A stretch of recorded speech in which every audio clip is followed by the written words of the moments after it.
Orin Titun fún Rómòké Oluwasegun Adeoye. Lónìí akọrin pẹ̀lú ọpẹ́ fún Rómòké, ọmọ tó láyọ̀ tó ní ìbùkún. Ọdún mìíràn dọ́là àti mọ́lẹ̀ pẹ̀lú ayọ̀ ìfẹ́ ọwọ́ lọ́ṣọ́.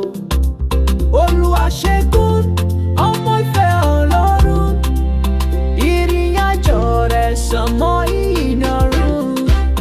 Hallelujah, adúpẹ́ fún ayé tó dúró lágbára. Ìbẹ̀rẹ̀ ọ̀tun, ìyà Ọlọ́run níyọ̀. Sí Ọlọ́run là ń gbé orí yìí. Rómòké Adé máa tan ìmọ́lẹ̀ nínú gbogbo ìgbésẹ̀, máa jẹ́ kí ìfẹ́ wà láyé.